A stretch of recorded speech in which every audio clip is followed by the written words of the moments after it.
Il préserve sa gorge quand il fait froid. Il craint de déranger sur les marchés. Il préfère la réflexion au terrain. Édouard Balladur émerge aujourd'hui tel qu'en lui-même. Mais il se prépare depuis des mois. Depuis le jour où Jacques Chirac l'a choisi entre tous pour une mission difficile, restaurer la confiance et redresser l'économie. Bref, réussir en 2 ans à Matignon pour ouvrir ensuite la route de l'Élysée en 95. Il est né à Smyrne en Turquie le 2 mai 1929 dans une riche famille bourgeoise.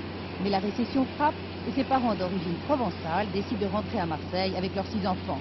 Voilà Édouard, élève plutôt moyen au lycée Thiers. Il y reste jusqu'au baccalauréat, puis c'est Paris et Sciences Po. Balladur alors a 20 ans, il s'embarque pour l'Algérie, service militaire chez les Spahis. Les virées, c'était pas son genre. Hein.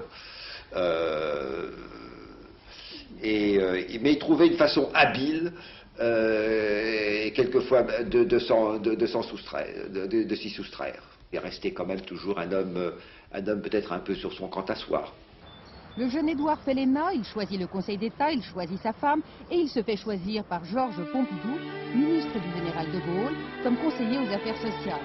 10 ans plus tard, Pompidou, président de la République, nomme Balladur secrétaire général de l'Élysée.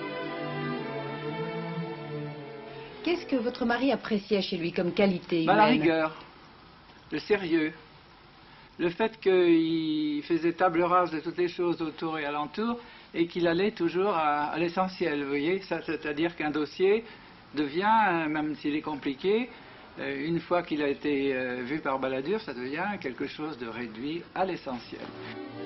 1974, c'est l'époque du giscardisme triomphant. Balladur refuse le poste d'ambassadeur au Vatican. 1981, Chirac, candidat au présidentiel, a rompu avec le couple Juillet-Garot. Il demande à Balladur de le rejoindre. Voilà recréer les liens noués sous Georges Pompidou. Il ne se défend plus.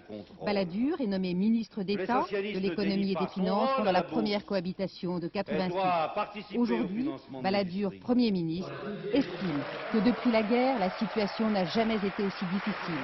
Il ne croit pas au miracle, mais il espère désormais en sa propre étoile.